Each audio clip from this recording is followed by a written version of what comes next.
கடந்த கொஞ்ச நாளாக எனக்கு இந்த கோவிலுக்கு போக ரொம்ப பிடிச்சிருக்குங்க. வேறு ஒன்றும் இல்லை, சிவன் கோவில் தாங்க. இந்த கோவிலில் ஒரு ஸ்பெஷல் இருக்குங்க. 2 கியூ இருக்குங்க. ஃபஸ்ட்டு கியூ சாமியை பார்க்கவும், செகண்ட் கியூ வந்து வேறு என்ன பிரசாத கியூ தாங்க. ஃபஸ்ட்டு கியூவில் நின்று நல்லபடியாக சாமி கும்பிட்டுட்டு 2வது கியூவை பார்த்தா காணோம். அந்த மனசில் ஒரு இடி இடிச்சுது பாருங்க. ச்சே, இன்னைக்கு நம்ம வாழ்க்கையில் வந்து பிரசாதம் இல்லை போல அப்படின்னு நினைக்கிற கேப்பில் ஐயரு வந்து ஒரு ஒளி ஓட்டை கொடுத்த மாதிரி கொடுத்தாரு பாருங்க. என்னன்னு தானே கேட்குறீங்க. அண்டாவை தூக்கிட்டு வந்து நின்னாருங்க. இன்னும் ஒரு செகண்டில் கியூ எங்கேருந்து தானா வந்தீங்க அப்படின்ற மாதிரி இருந்துச்சு. விட்டுவோமா நம்ம போய் நிற்போம்னு சொல்லி நின்ட்டங்க. ஒரு அண்ணங்கிட்ட கேட்டுட்டு ஓரமாக நிற்கலான்னு பார்த்தா சரி இன்னைக்கு என்ன பிரசாதமாக இருக்கும். மைண்டுக்குள்ளே ஒரு பேக்ரவுண்ட் சாங்கு, என்னது சக்கரை பொங்கலாக இருக்குமா, வெண்பொங்கலாக இருக்குமா, தை சாதமாக இருக்குமா. கிட்ட போய் பார்த்தா பேர் அதிர்ச்சி சக்கரை பொங்கலுங்க.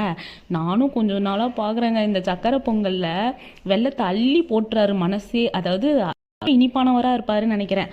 அள்ளி போட்டுறாருங்க அந்த சக்கரை பொங்கல்ல. தாங்க முடியாத அளவுக்கு ஒரு இனிப்புன்னு சொல்லுவாங்கள்ல, சக்கரை பொங்கலில் இனிப்பா இல்லை இனிப்பில் சக்கரை பொங்கலான்ற அளவுக்கு இருக்குங்க. நான் அதே டேஸ்ட்டு அதே மனம், எவ்வித மாற்றமும் இல்லை. எப்படியோ ஒரு வழியாக சாப்பிட்டுட்டு கையை கழுவிட்டு கிளம்பியாச்சுங்க. வேற எங்க, வீட்டுக்கு தான்.